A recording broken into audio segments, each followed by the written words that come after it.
Hello everyone, I'm Sukanya from GoEduHub Technologies, and here I am to brief you about a new project, that is customer segmentation using unsupervised machine learning. Before proceeding with that, we must know that what is customer segmentation.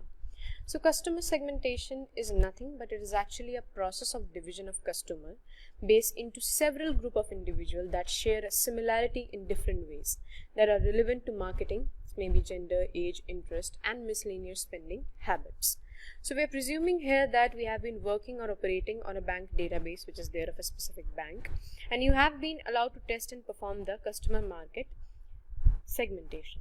This will help the bank marketing team to launch a targeted market ad campaign that is tailored for a specific group of customers. Now the technique of customer segmentation is dependent on several key differentiators that divide customer into groups to be targeted. Data is related to demographics, geography, economic status, and behavioral patterns also, which play a crucial role in determining the company direction towards addressing the various segments.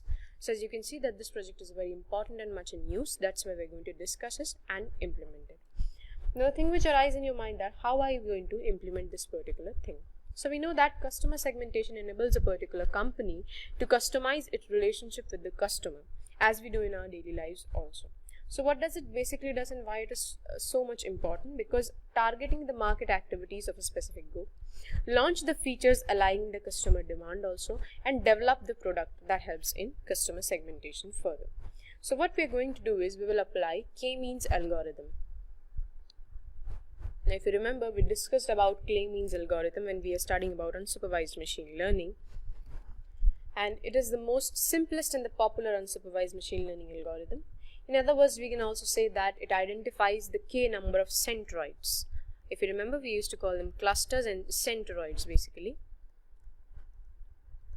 So we have to identify that and locate every data point to the nearest cluster which is there while keeping the centroid as small as possible. So we'll apply the K-means algorithm, or we can say the K-means clustering algorithm over here.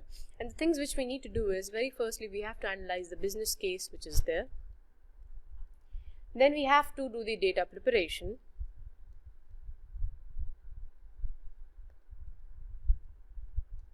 Then we have to do the segmentation with the help of K-means. And finally, what we will do is visualize and analyze our result. So these are the things that need to be done, and K-means we are applying because we want to target the specific group of audience. So while we do that and we do not have a labeled set of data, that's why we are applying the K-means cluster algorithm. So now I would like to show you the data set which we were going to operate on. So this is the data set in which we will be operating, that there are several customer IDs, the balance, the frequency of balance, purchases, and the cash advance, and what is the frequency of purchases or spending or payments or the credit limit which is there. This type of data set we will be working on. And here I am going to just show you the sample of how we have operated. You can see we have plotted several graphs also with the help of Matplotlib and Seaborn. And this is how we have operated all such operations and performed several examples also, and then also mini challenges we have also worked on it. So this is all about the project which we are going to be operating on.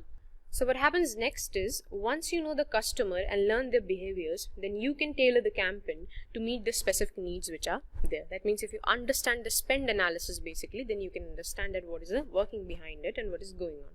This project is extremely important to you guys, that you can apply it in any marketing department also, such as banking or retail industry, and of course you can add it to your portfolio of project, which is essential for your next job interviews too. Also, this helps many companies in establishing better customer relationship with overall performance of the organization. So this is about the introduction of the project which is there, and next we are going to start with the coding portion in Colab.